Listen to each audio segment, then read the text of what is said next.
twilight, these sisters discuss the paranormal and the unnerving. They are known as the ParaSisters.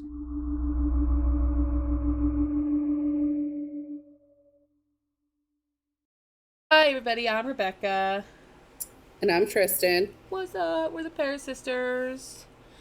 And we are not live, but we are coming to you on this thing. I don't know what I don't know where I'm going with that. Anyway, we're gonna pretty much get right into it because I've been taking up a lot of Tristan's time and she has to go to work, so I talk too much apparently is the consensus among everybody. But anyway, before we start, I do want to let everybody know that I did a Google search, and if you go to Google right now and type in ParaSisters podcast, you will be able to just click on any of our podcasts and listen to them straight from Google, which I think is awesome. Yes.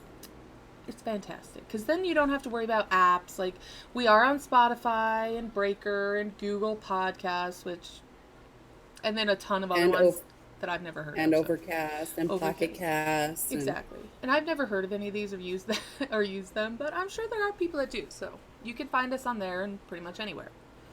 And of course, if you like what we're doing, subscribe to our YouTube channel, parasisters.com. No, the ParaSisters on YouTube. Dude, I should really think these things through before I start talking, because then I'm just like randomly babbling about things. It's okay. Oh, it's gosh. okay. I'm losing my mind. All right. And make sure you follow us on Instagram, Facebook, and Twitter. Our links are always in the description of our videos, so you can do that. And yeah, we're out there, man. We're making it. Yes, we are. Yes, we are. And unlike a lot of other podcasts, you can listen to us for free. So I don't know if you know, Tristan, I listen to some podcasts that make you pay after like the first like 10 or so podcasts. Then you have to like pay a subscription to listen to the rest. And I'm like, really? I didn't know that. No. I'm like, I don't want to pay for this.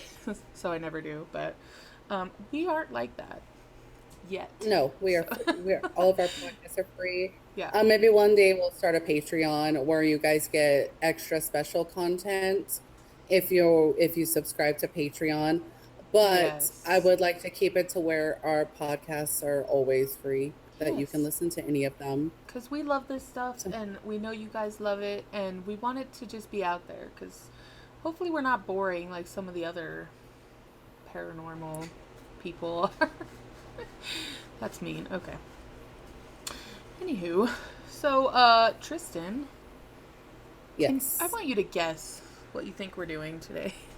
Oh, I don't know, because you told me it's not a place or a person, or I'm like, yeah. So this I don't know. It has to. This is a phenomenon. I know it does. This is a phenomenon that even science says is a phenomenon, because they have an explanation for it, but they aren't still even sure why it happens to some people and not other people. And so today we are talking about sleep paralysis and the things that happen to people during sleep paralysis, which is where the spookiness comes in, because you think, oh, sleep paralysis, that's whatever. I'm like, whatever. But no, it can actually seriously be super scary and freaky for some people.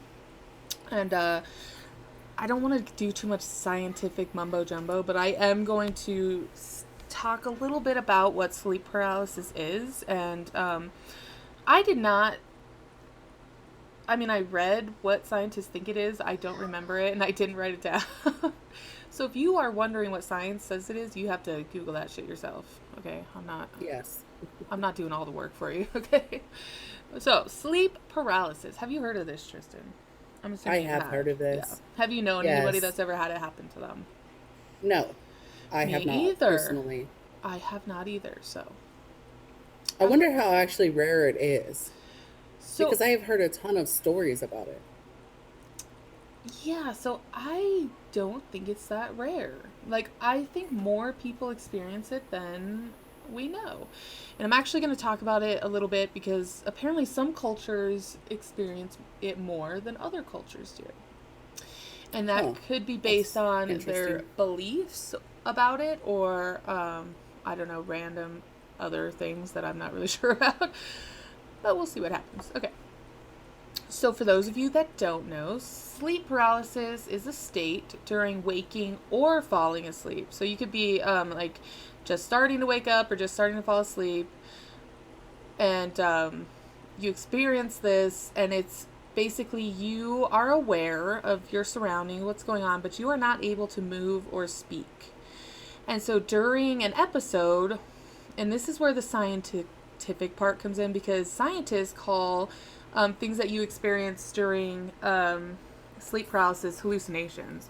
So they're saying that you may experience hallucinations, which, you know, you're hearing or feeling or seeing things that they are saying aren't there. I think they actually might be there. So, and of course, this can generate fear in people. Obviously, if you're seeing things that aren't supposed to be there, you're going to be terrified to the depths of your soul, probably. Of course.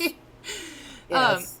And so episodes of sleep paralysis generally only last a couple of minutes, and it may happen to you one single time, or it could be something that you've experienced your entire life, and it happens to you like on a regular basis, which I hope that I never ever experience this, honestly. 'Cause I think that I won't like it if it happens to me. Sorry, my camera's a little wonky, so I'm gonna try to. This thing doesn't want to stand straight. Okay. So a little bit of things that happen during sleep paralysis are, again, scientists. Their imagined sounds such as humming, hissing, static, zapping, and buzzing noises are reported. Other sounds like voices, whispers, and roars, and even fear of human faces, which is linked to superstitions like witches. And so that's pretty commonly experienced. And it's also been known that one may feel a pressure on their chest during an episode. So obviously feel like someone's pushing on you or sitting on you. And all these symptoms are almost always accompanied by intense fear and panic, obviously. If you can imagine, you wake up, you can't move, and you think you hear or see things. Of course you're going to be like freaking out, like totally, right? I don't even like the blanket over my face, so I couldn't even imagine. Dude, I don't like anything on my face. It's so hard for me to even do the masks nowadays because I just hate having things over my face. Like, I hate it. Yes. So people also have sensations of being dragged out of bed or flying, numbness and feeling of electric tingles or vibrations running through their bodies, which is kind of weird. So the original definition of sleep paralysis was pretty much coined by Samuel Johnson in a dictionary of the English language, and he made this term nightmare, which we all are obviously extremely familiar with now. And this is the origin of the word nightmare. It came from sleep paralysis, basically. And so, obviously, sleep paralysis was widely considered to be the work of demons, like back in the day. It was pretty much everybody agreed that demons were doing whatever they're doing, and that's what's causing sleep paralysis. Which I don't know. I hope that's kind of not true. I can see that. A lot of experiences that people have during sleep paralysis, which I am going to talk about, are they're not nice. Like, they're completely terrifying. So the work of demons, and then they say specifically of Incubi, which were thought to sit on the chests of sleepers. And I don't know if you know what incubus or succubus are, but I am going to also talk about those for people that don't know what that is. So the word nightmare itself is derived from the Old English mare, and not like a horse mare, but mare, M-A-R-E, which is a mythological demon or goblin who torments people with frightening dreams. So I guess you can kind of see where you got this from, right? So I didn't go into this a lot because a mare in mythology is like a huge subject all in itself. It's like, it concerns nightmares. It has its folklore about nightmares, basically. So if we're it's a whole other subject. Yeah, exactly. If we were to talk about that, we would literally be talking for ages. So now I'm going to get into the cultural side of it because, like I was saying before, it depends on where you're from. I think your symptoms and how often it happens to you, it depends on where you're from. So although the core features of sleep paralysis, the hallucinations, the sound, what are sound hallucinations called? The audio hallucinations, I guess. Auditory hallucinations. Yeah, exactly. Yeah. So those appear to be universal, but the way that they are experienced and how often vary according to time, place, and culture. So over 100 terms have been identified to, or have been identified for these experiences.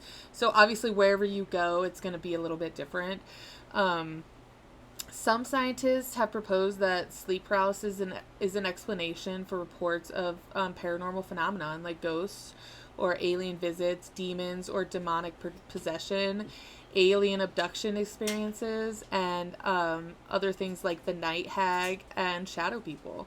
So they're lumping all of these together with sleep paralysis. Yeah, well, scientists don't always know what the hell they're talking about. No, they don't. They don't know. Not at all. So according to some scientists, culture may be a major factor in shaping sleep paralysis. So when sleep paralysis is interpreted through a particular cultural filter, it takes on a greater or different salience. So it's just, depending on where you're at. So for an example, if sleep paralysis is feared in a certain culture, the fear could lead to you being conditioned to that fear. You know what I mean? It sounds weird, right. But it kind of makes sense. If you think you're afraid of something, eventually you are just going to be afraid of something. So, right. And of course it worsens the experience if you're conditioned to the fear. And then, so they're saying that in turn leads to higher rates of these things happening to people. So kind of consistent with the idea is high rates and long durations of sleep paralysis have been found in Egypt. And so they experience longer time periods of immobility. So they're not able to move or speak for longer periods than other cultures, where they have these elaborate beliefs about sleep paralysis, which involve, some people say it's malevolent. I'm not sure, but I'm sure you've heard of it, and it's the jinn. And it's their spirit-like creature. It's their demon, for lack of a better term. Yeah, which a lot of people don't know that a jinn is a genie. Exactly, yeah. So which I actually was going to do an episode on jinn, and I'm like, I might still, I don't know, because now you know about it, but well, it's interesting in its own ways. I have read so much lore and stuff like that, how jinn aren't actually, they don't grant wishes. I mean, mm-hmm. I know about, you know what I mean? I've read so much lore, so if you do something on lore, it's gonna be hard for me not to know what it is. But I haven't done a lot of research. I've read a lot of lore. Well, yeah, and I don't know. I'm kind of torn about jinn specifically because some people say they're bad, they're mean, and then some people say they're not. So it's I think it would be interesting maybe for us to just have a discussion about jinn, what we know about it, and if people want to hear that, let us know in the comments, because yes. So research has found that sleep paralysis is associated with great fear, and fear specifically of impending death, which is weird to me. And that happens in 50% of sleep paralysis sufferers in Egypt. So of all the people that suffer, 50% think that they are going to die, basically, from sleep paralysis. Crazy. So they also did a study comparing rates and characteristics of sleep paralysis in Egypt and Denmark. I'm not sure why they chose Denmark, but they did. And they found that the phenomena is 3 times more common in Egypt versus Denmark. And and they think it's because in Denmark, unlike Egypt, there are not really these elaborate supernatural beliefs about sleep paralysis. They actually think it's a psychological event with they're not afraid of it as much. So they tend to experience shorter episodes of sleep paralysis, and fewer people, only 17% of the people that do experience it are afraid they're actually going to die from it. So obviously a way less number in Denmark, which is quite interesting, I think. I don't know. It's weird. My question is, okay, so in Egypt, we know that they are not necessarily believers in Christ. They don't have a Christianity in Egypt. Right. No. Like their main religious base is not Christianity. Right. Right? I would think that in Denmark, their biggest religion base is Christianity. So that is an excellent point because, right, so in Egypt, and please correct me if I'm wrong, but I think it's Muslim is the dominant religion there, and it is. Yeah, they don't have that the Christianity aspect, which I'm going to talk about with some of the things that happen with sleep paralysis, because I think that's a factor. I do think that's a factor, actually. That'd be interesting to, like, do a little survey about that, you know. Do a study, how many people, how many believers in Christ have sleep paralysis versus how many people who are not believers in Christ, who are either Muslim, atheist, agnostic, right, exactly. Or something like that, like versus those people versus believers. Yeah, that would be interesting. Because I'm very interested to see it, because if it has a demonic aspect to it, people who are unbelievers, you would think that they would have more cases or more experiences with this phenomena. Well, and then be more terrified by it. Like, apparently Egyptians are just completely terrified by sleep paralysis. I'm not sure why.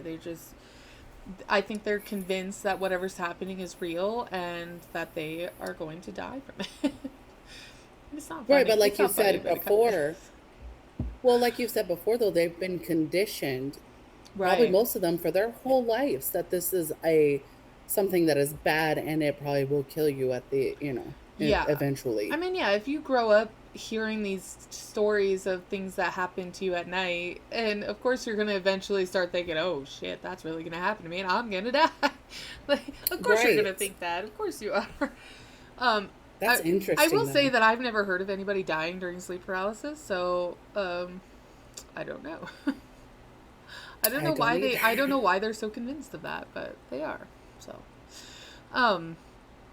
that was kind of like the info of sleep paralysis, and now I'm going to talk about the things that people see during sleep paralysis. So I mentioned earlier the incubus and the succubus, and these are the demons, I think, that are most prevalent that people associate with sleep paralysis. They think that this is what it is. This goes back hundreds of years where people are saying that it is these entities that are causing your sleep paralysis. And of course, if you don't know what it is, I am going to tell you. So an incubus is a demon in a male form that, according to mythology and legendary traditions, lies upon a sleeping woman in order to engage in sexual activity with them. Of course, the female counterpart is the succubus. And there are all these salacious, which I love this word, I don't know why, salacious tales of incubi and succubi that have been told for centuries in traditional societies. Some traditions hold that repeated sexual activity with an incubus or a succubus, will result in the deterioration of health, your mental state, or even cause death eventually. Although, again, I've never heard of people dying during sleep paralysis, so I don't know. Yeah, but they may not die during sleep paralysis, but maybe overall experience through years, because that is the traditional belief that incubus and succubus literally suck the life out of you. Yeah, exactly. Yeah. So, one of the earliest mentions of an incubus comes from Mesopotamia, and the Sumerian king list, which is circa 2400 BC, which is a long time ago, where the hero Gilgamesh, his father is listed as what they called a Lilu, which is an incubus. And it is said that the Lilu disturbs and seduces women in their sleep, while the Lilitu, which is the female demon, and it actually is, I don't know if you've heard of it, but Lilith in the Hebrew.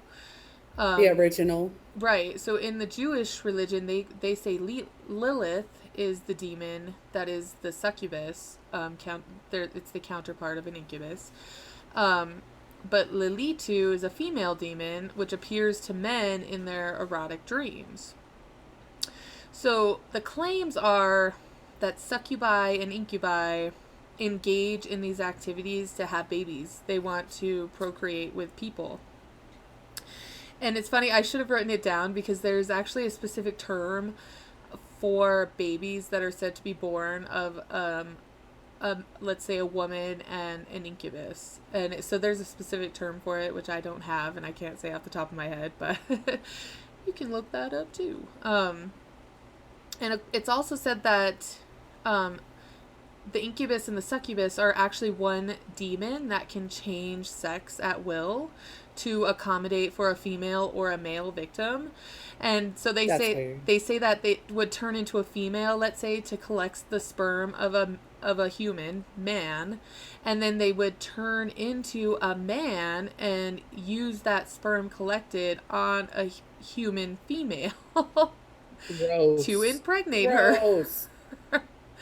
Isn't it so weird? It's so freaking weird. And then, of course, I think out of everything, that disturbs me the most. It's weird. That is disgusting. It is disgusting, and it's so strange. Like, it is. But then there are others that totally believe that an incubus, which is the male demon, finds sex with a man to be abhorrent, and a male, like an incubus, will not have sex with a man ever, no matter what, basically. So they pretty much are of the belief that there are two genders of these demons. I don't know. That's whatever. You draw whatever conclusions you want from that, because I don't know. And it's weird because I'm going to talk about a couple of different things that happen during sleep paralysis, but I think the incubus is the less frightening to me for some reason. Maybe because I don't know, like, I can't see that ever happening to me, so if someone's experienced that, I'm not trying to take away from your experience, but I just think that that's kind of like the least likely thing that's going to happen, even though that's oddly the most prevalent thing that they think happens to people. So I don't know. I don't know. That's odd. It is odd. That weirds me out. Maybe it's because it's the last thing I'm going to talk about is the thing that terrifies me the most, because I think that this is most likely to happen to me personally. So we'll see what you think. So another thing is a hag. A hag is a old woman, a wizened old woman, or a kind of fairy or goddess, having the appearance of an old woman, obviously. And this is often found in folklore and children's tales like Hansel and Gretel. So the witch in there, I think, is a hag. She's a hag, right? So a hag, or the old hag, was a nightmare spirit in Old English and Anglophone North American folklore. So obviously the English would have brought that over with them when they settled in America. But this variety of hag is essentially identical to the Old English Mara, which I don't know if I'm pronouncing that right, because Old English is very strange to me, which is a being with roots in ancient Germanic superstition and closely related to the Scandinavian Mara, which, of course, I don't know what any of these things really are. I briefly read about them, but I don't know that much about them, so. But according to folklore, the old hag will sit on sleepers' chests and send nightmares into them, him or her. And so when the subject awakes, he or she would be unable to breathe or even move because the hag is like on top of them.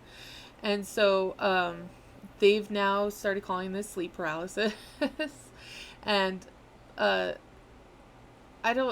think that even still they don't, they use the old belief because they still call it hag ridden.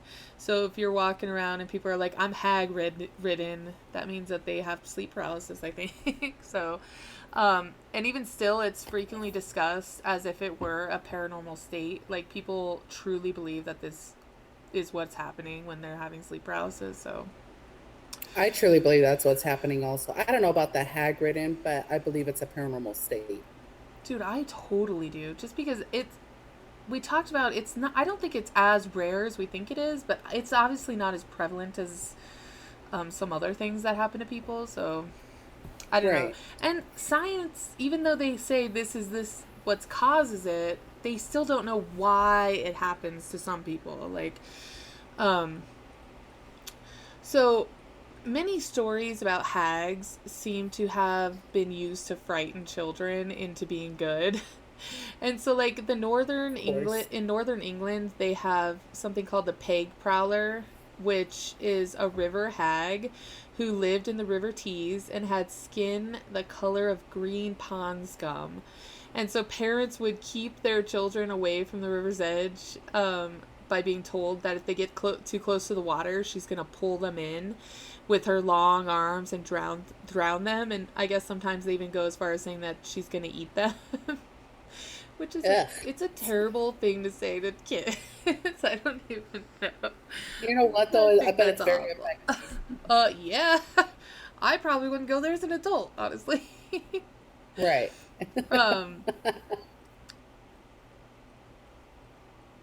Oh, okay. So so I didn't even read this part. That's funny. I just copied it.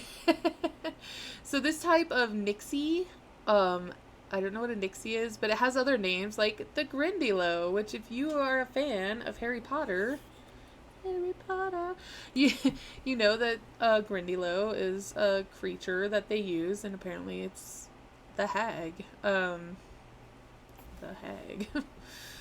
So many tales about hags don't really describe them well enough to distinguish between an old woman who knows magic and a witch or another supernatural being. So obviously, is it a witch or is it a hag? We don't know. Like, it could be either or, it could be both. We don't know. And they also go by the name of night hag, which I think is really weird and creepy. Honestly. It is creepy.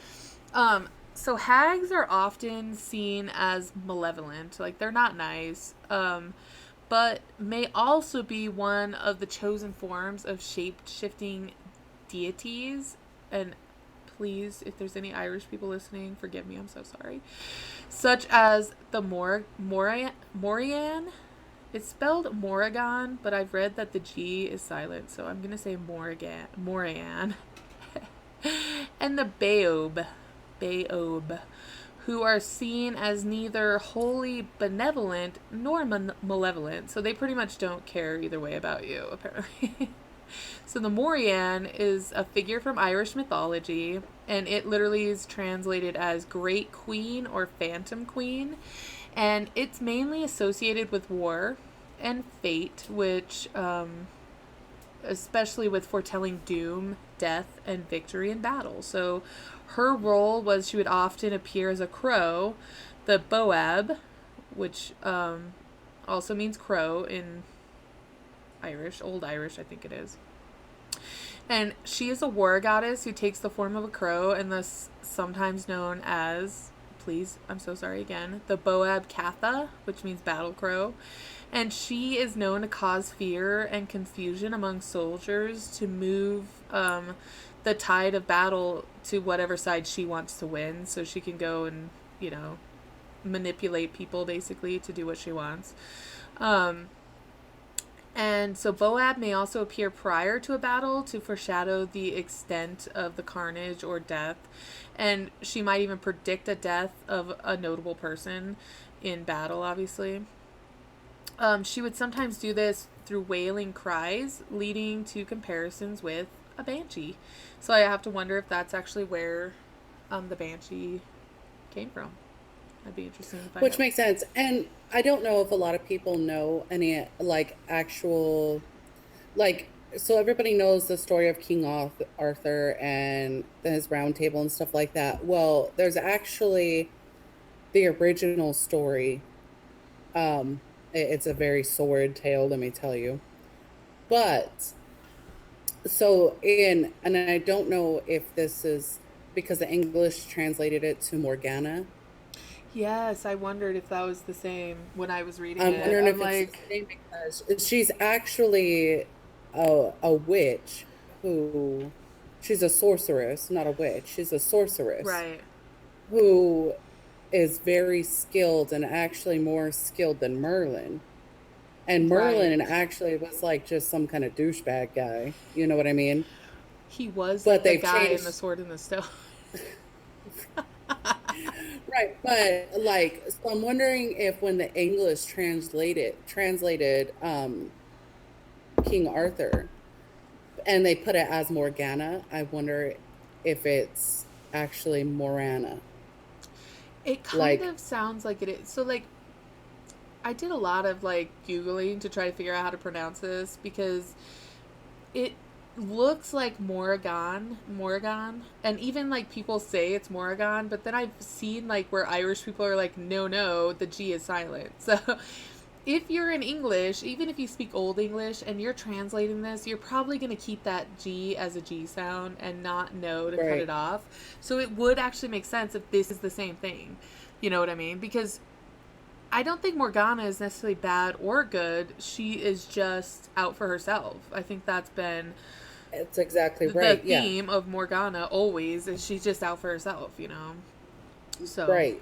um And she has appeared as a crow, and she is a very powerful sorceress. So exactly. it'd go along with and she also helps with the wars and stuff like that. So if you guys don't know Yes. like the real story of King Arthur, I would definitely recommend reading it. Actually, there's a book called Morgana that is fan freaking tastic. Dude, I love The Legend of Arthur. Love it. I do too. Love I it. do too. It's a very sordid story though. It's Yeah. actually not anything like anybody thinks it is. Interesting. I'm gonna have to look that up and read about it because I'm interested. So the Boab and the Morian are considered generally to be part of a trio of sisters. So it's very confusing because they're saying that they're two entities, but then they're saying, which the two entities would be part of the trio, but then they're saying that they are the same. So I'm not sure if they're the trio or if they're not a trio. Like, it's very muddled. Obviously, mythology is not precise because I guess it's probably regional even. Like, it depends on where you're from, what stories you've heard from your, that have been passed down from your ancestors. So, Your own folklore yeah, exactly. I think it just from your own depends. people, So, right? so this entity incites warriors to battle and can help bring about victory over their enemies. The Morian encourages warriors to do brave deeds, and actually she strikes fear into their enemies, which obviously makes the battle easier to win. And she's sometimes portrayed as washing the bloodstained clothes of the people that are fated to die in these battles. So that's kind of creepy. And of course, she's most frequently seen as a goddess of battle and war, and has also been seen as a manifestation of the earth and sovereignty goddess. And she chiefly represents the goddess's role as guardian of territory and people. So I'm not sure why this specifically got meshed in with the hag, the night hag, as she now is part of the lore of the night hag, which is part of the lore of sleep paralysis. It's very strange. It is It's strange. so strange. I don't know why people are like, yeah, that's a night hag, which is this other thing. I don't know. It's very weird, but Maybe because it's considered a trinity. right, the three. I don't know. It's just so weird. There's just so much like weirdness about sleep paralysis that I don't know. So now we're going to talk about the thing that scares me the most. And I don't know why this scares me the most, but it does. Tell me, I want to be scared. And that is shadow people. Now this may sound like, oh, that's whatever. It's shadow people. No, this is terrifying. Okay, I have never seen a shadow person. I don't know if shadow people really exist. I lean towards they probably do, but I don't know. So I believe they do. I believe they do 100%. I think they do. So a shadow. It is one of the most common hauntings. Shadow people is one of the most common things that people have seen in a haunted place. Yes, and I'm gonna talk all about it because I think it's so interesting, the instances where people actually see shadow people. So a shadow person, also known as a shadow figure, shadow being, or a black mass, is the perception of a patch of shadow which looks like it's living and in a humanoid figure, which creeps me out, and is interpreted as the presence of a spirit or other entities in paranormal or supernatural instances, of course. So a number of religions, legends, and belief systems describe shadowy spiritual beings or supernatural entities such as shades of the underworld and various shadow creatures. And they've been a staple in folklore and ghost stories forever. Like forever. And so I don't know if a lot of people know of Coast to Coast AM, but Coast to Coast AM is a late night radio show, and they talk about a lot of paranormal and supernatural things. But the term shadow people was really popularized on Coast to Coast AM, and it was first talked about in length on April 12th, 2001, when Art Bell, which we all know Art Bell, was interviewing a Native American elder called Thunder Strikes, who is also known as Harley Swiftier Reagan. And during the show, listeners were encouraged to submit drawings of shadow people that they had seen, and apparently a large number of these drawings were immediately made public on the website. So I think you can maybe go back and find those, but I'm not completely sure. So in October that same year, Heidi Hollis, who is probably the forefront of the shadow people phenomena, she wrote a book, and it came out that same year, and she actually later became a regular guest on Host to Host. And so she describes shadow people as dark silhouettes with human shapes and profiles that flicker in and out of your peripheral. So you're almost never seeing them straight on. They're just kind of hanging out over here. Like you might glance and see one. But I don't think you're ever like looking at these things straight on. Although I have heard some stories where people do see them like straight on, which creeps me out too. So what does this happen a lot during sleep paralysis? People see the shadow figures? Yes. So a lot of sleep paralysis things I've read is I would say it's probably the incubus and the succubus, and then this. Like these are the two things that are most prevalent with sleep paralysis. I don't know why. I don't know if people are actually having these hallucinations and seeing these things that aren't there, or if these things are there. Like I never want to find out. So fun fact that, okay, so your brain cannot make up something that you have never seen. It's a fact. Your subconscious, so if you have dreams, when you dream, you have a dream about a person, your brain cannot make up a face. It cannot. So you have seen this person at some point in your life, and your brain subconsciously remembers it. So that's interesting, because when I dream, I almost always have dreams about strangers, people I don't know. And And I have very, very weird dreams. Like, extremely weird. Not scary necessarily, but just weird. And they're almost always involve people I don't know. And I can almost never make out or remember facial features of people in my dreams. They are usually just a person that is there, but I don't know what they look like. I can never remember what they look like. I don't know who they are. It's very strange. And it's probably because your brain isn't like making them an actual person, like their Right. face is kind of blurred out. No, yeah, it's like a placeholder. But Like, I'm having this dream, so I need this placeholder to be in my dream. right, but so what I'm wondering is, okay, so they're saying that it's hallucinations, right? That your brain is seeing, like you're seeing things that aren't actually there. Right. But here's the thing. For one, what if they are actually there and you're in a place in your subconscious because you're either just falling asleep or just waking up where your brain is open to certain aspects of the world Yes. that it would not normally be open to, because your logical brain is different from your sleeping brain. That's true. For Yeah. one.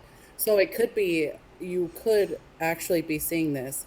And then also, what if it is your subconscious and you're not actually seeing it, but at one point in your life you have seen it and your brain is putting like a putting this figure in to there. something that you have seen.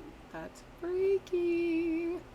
And you don't remember seeing it. Like I said, you can have a dream about a person that you may have seen for 10 seconds ever one Yeah. time in your whole life. But because your subconscious automatically remembers it, Yeah. and they put a face to a person in a dream, because you cannot make up faces. Dude, You I don't cannot like make that. up things like that. I don't. Like, that's what I always wondered. Like, when you get older and, like, I'm not going to necessarily say adult age, but say like a teenage age, and you have a scary dream about a monster, Right. like something, is it something that you've either seen it on TV, or you have seen it before? You know, Because you that's cannot make it up. it's interesting because I was reading about nightmares, and it does say that nightmares are most prevalent in kids from 5 to 12 years old.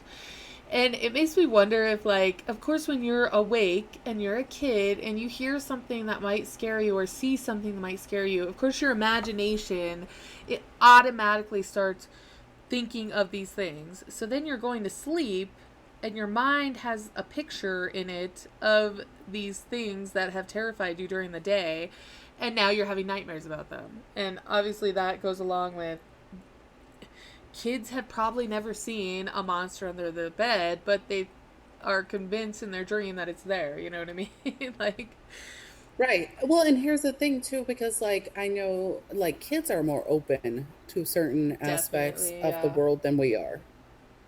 Because they don't, I mean, they have logical brains, of course, but their logic is different than our logic. So, Right. how do we know that they have not seen anything like that before? We don't know.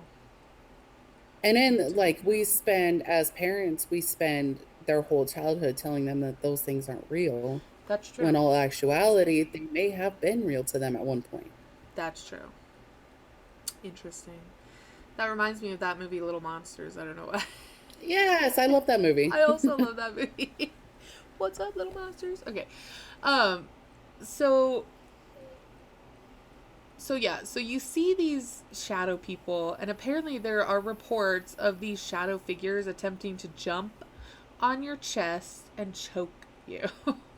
So obviously this is where it comes in with sleep paralysis, because that's a symptom, a verifiable symptom from scientists, the pressure on your chest, right? But this Heidi Hollis believes that the figures are negative, of course, and they're alien beings that can be repelled by various means, including, and this is what we kind of talked about before, invoking the name of Jesus Christ. So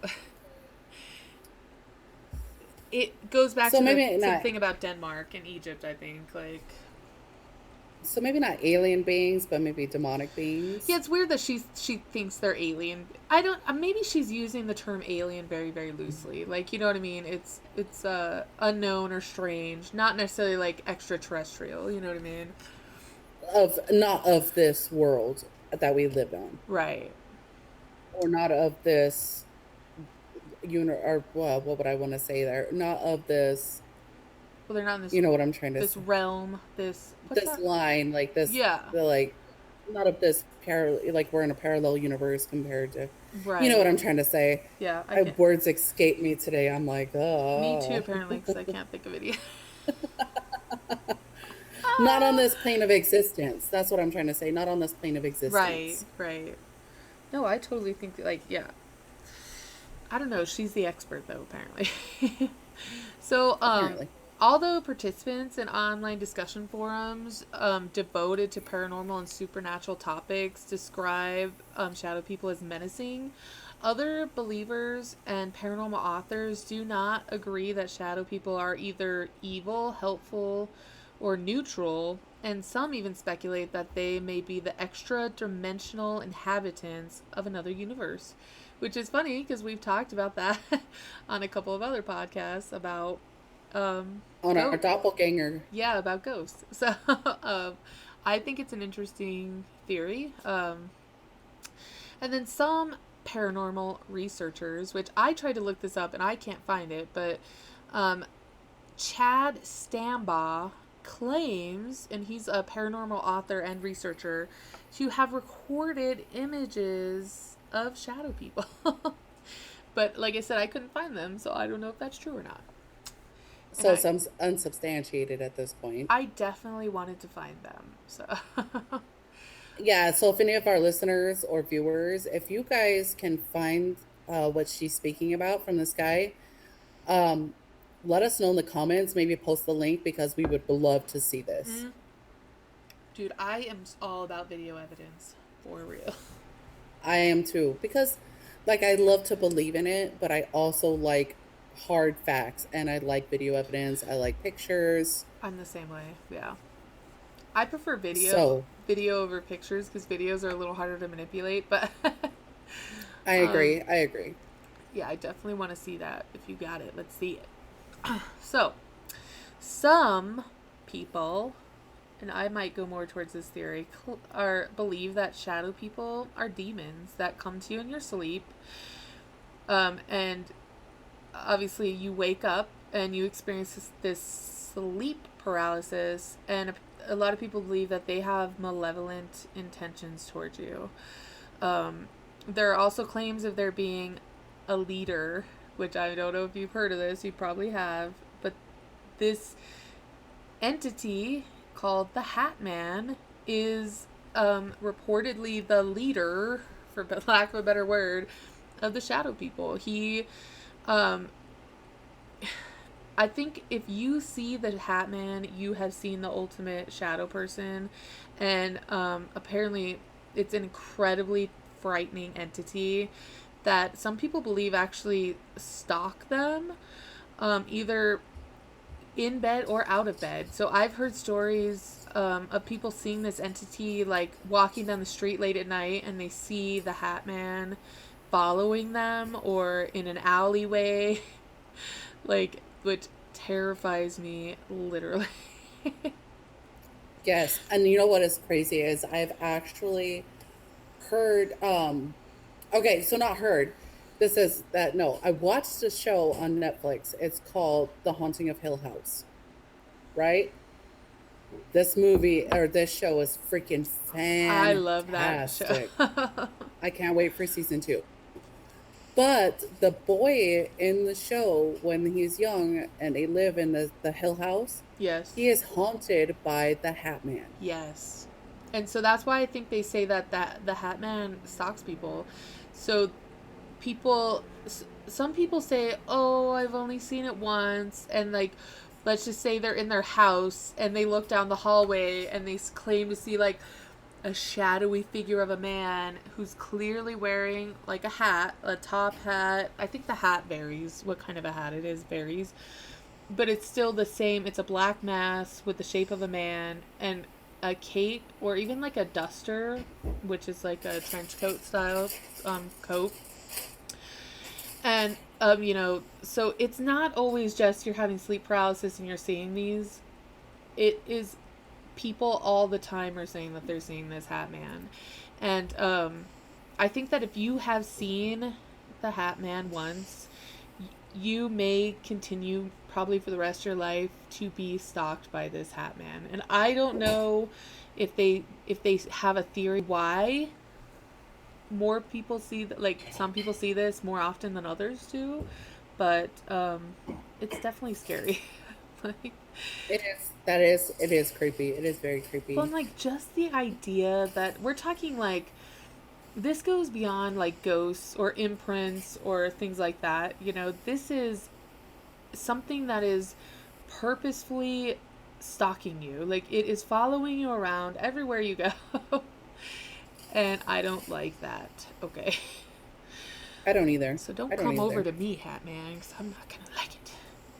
Which, when the lady on the Coast to Coast or Host to Host, what is it? I'm sorry. I can't remember the Coast to Coast, yeah. Coast to Coast, yeah. When at the expert in the shadow people, and she says that by invoking Jesus' name, you can get rid of them. This theory actually lends credence to that. Right. Yeah. You know what I'm saying? Because you can invoke Jesus and get rid of bad things. Yes. That is, I firmly believe that's true also. So if you are being stalked by the Hat Man, just say, listen, buddy, I believe in Jesus, so leave me alone. And maybe it'll leave you alone. We'll see what happens. Let us know if that's happening to you. Yes, please. And don't take my laughing as I'm laughing at you. I get nervous laughs is what I call them. And I laugh when I'm nervous. I don't know why. So that's pretty much it. Rebecca laughs when she scares the shit out of herself. Listen, I laugh at awkward times first and foremost, but if I get scared, I laugh. If I scare someone, then I laugh. I don't know why. If I think of things that might frighten me, I laugh. I don't know. It's very weird. It's what I do. It's your defense mechanism. Yeah, some people fight or run. I laugh. So if the Hat Man comes, I'm gonna be terrified and I'm gonna be like cracking up laughing, and it's gonna be like, okay, I'm not coming back to see this crazy ass again. That wasn't the response I was looking for. Yeah, I was expecting like fear, terror, screaming, and I'm laughing hysterically. Yes, that would be me. Like, after I cry, of course. But so I do want to say that I found this documentary that I really, really want to watch, and it is called The Hat Man: Documented Cases of Pure Evil, and you can find that on Amazon Prime. And I intend to watch that as soon as I can. And then there's also a blog called The Hat Man Project, where people who have encountered these things can go and tell about their experiences. And I might also look that up too. Just to read what some people say. I'm writing them down. Yeah, I maybe should have included some stories, but I knew that this was going to be a longer podcast. So I didn't include any stories, but I have definitely heard firsthand accounts of the Hat Man and shadow people. I have not so much heard anybody tell stories of incubus or succubus or the night hag. I've not ever heard firsthand accounts of that. So if you know somebody that has experienced that, or you have, let us know. I want to share your story on my not very well known podcast, but maybe someday some people will hear your story if you share it with us. Yes, like we've discussed before that I kind of want to start doing like a listener tales type thing where you guys hopefully we'll get to the point where you guys can email us at your stories, and then we will tell your story on the podcast. Yeah, we'll dissect it. Like what's that would be great. Yes, and I'm definitely going to check out this documentary, and I'm going to check out the Hat Man Project. Yeah. I know, I'm so like... So this is what I was telling you a couple of weeks ago that I was thinking about doing an episode on, but I was too afraid. Because I think that there are rumors that if you... So, first of all, I will say that I have listened to quite a few shows on Coast to Coast AM. And if you guys are into paranormal, you should check it out because it's really, really good. Although I'm not a fan of George Norrie, who is the host of Coast to Coast, but sometimes they have Richard Serrett on there, and he is a fantastic host. Okay, his voice is very calming, and he talks about good things. But so I've heard tales of this entity that if you speak its name out loud, it will come to you and potentially do you harm. And I don't know its name, like I said, and I don't want to know its name because they seriously say if you even think about this thing, thanks, sassy. If you even think about this thing's name, it will come to you. So I don't like that at all. No, I hate it. And I think that actually some people think that's true of the Hat Man, that if you talk about it, you're kind of invoking it to come to you. But I kind of don't think that's true either. I don't know. I don't know how the Hat Man chooses who he visits. So if it's you, you're not allowed here. You're absolutely not allowed here either. Okay, this is a house of Jesus. You stay away. That is right. You stay away, buddy. Yeah. So, yes, that was sleep paralysis, Tristan. I loved it. I did not know that much stuff about sleep paralysis. I didn't either. I just thought it was like this weird thing. But I've been hearing a lot about it on some of the podcasts that I listen to. And I'm like, I'm going to do some research because it's kind of interesting, actually. Like, I like it. It's an interesting phenomenon. Like, I don't know. It's one of those. It's like a head scratcher because I just don't know, you know? Well, not even scientists know, but honestly, what the hell do they really know? They know nothing. I mean, they tell us all kinds of shit that because they said so, that's law. Like, dinosaurs existed like 80 million years ago. How do we know that? Honestly, how do you so because you tell me that you've carbon dated this thing that it's 80 million years old? Yes, that's what they with say. A machine that you made. Like, oh god, that's hilarious. I'm sorry. I mean, I can make a machine right now that could tell me that this piece of wood is 50 million years old. I mean, if I make a machine, I can have it tell me whatever the hell I want it to tell me. You know what I mean? So,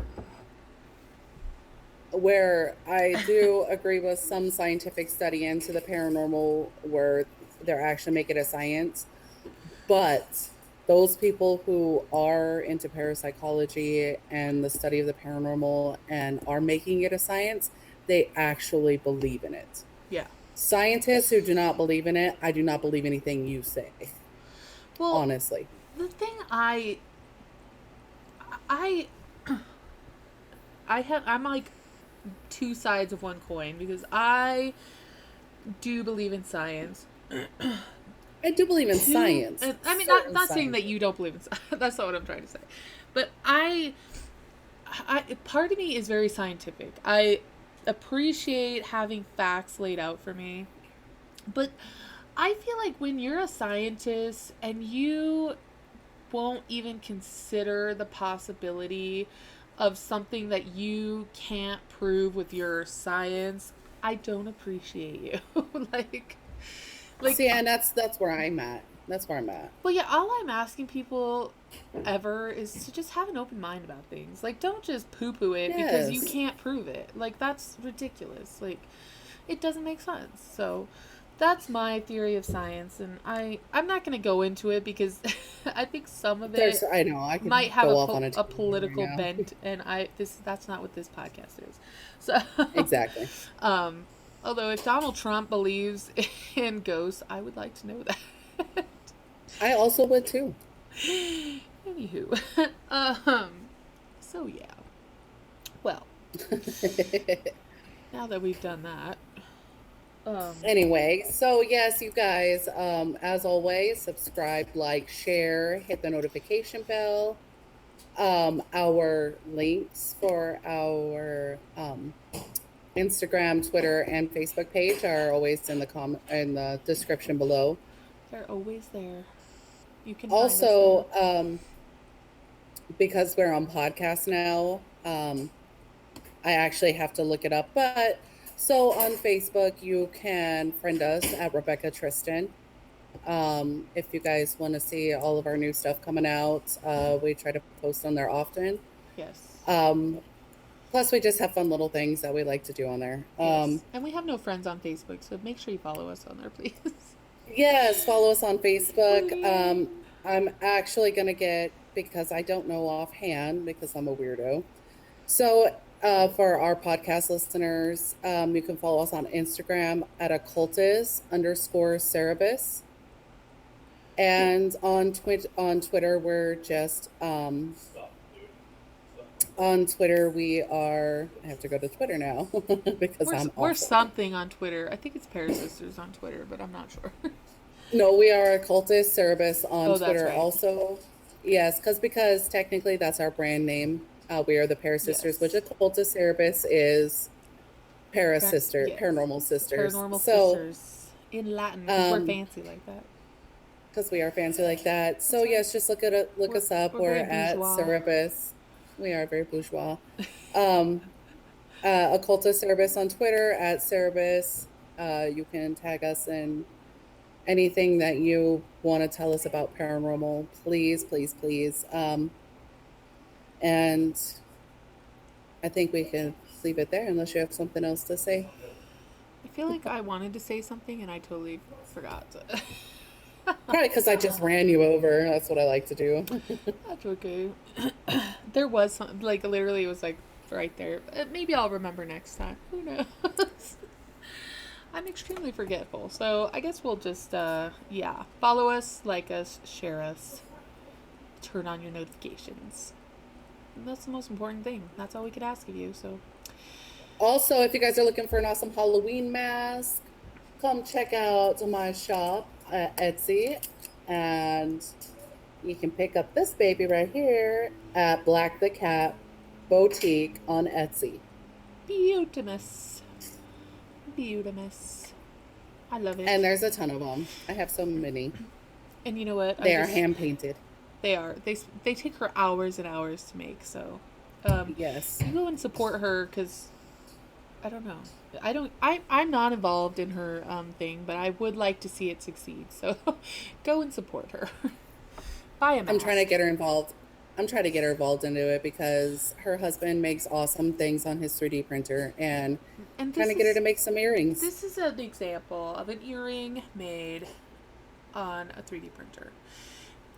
Yes. Isn't it beautiful? And if you don't know, it is beautiful. I love Harry Potter, so that's what it is. That is a Deathly Hallow, so there you go. And actually, I just remembered what I was going to say. So, if you guys are listening to our podcast, you may hear things that don't necessarily make sense. Because I was thinking, Tristan, that sometimes when Sassy walks in the background, like, he does hysterical things that literally have made me crack up laughing. But if you're listening to a podcast, you don't necessarily know what I'm laughing at. So I would recommend, yes, listen to our podcast because it is so mobile. You don't have to worry about having, the YouTube premium channel where you have to pay money. That's why I like podcasts, is because you can just download it onto your phone. You don't have to use data. You can just listen to it wherever. But also I recommend going and watching our videos because some things happen that are too hysterical to pass up. So make sure you do that too. Yeah, give us a thumbs up always. And I think we have our own supernatural beings here. That's true. We got Sassy on Tristan's end, and we got Nessie on my end, and we got baby Nessie, and Tristan has a ton of baby Sassies over there too. So yes. So I think we're outie 5,000, Tristan. What do you think? I'm bringing that back, by the way. I've decided that needs to come back. Outie 5,000. I agree, because it's a great saying. I don't even know what it means. I just like it. I don't know what it means either, but I like it too. Well, all right then. We're outie 5,000. And I'm going to catch y'all on the flip side. And you all stay creepy. Peace.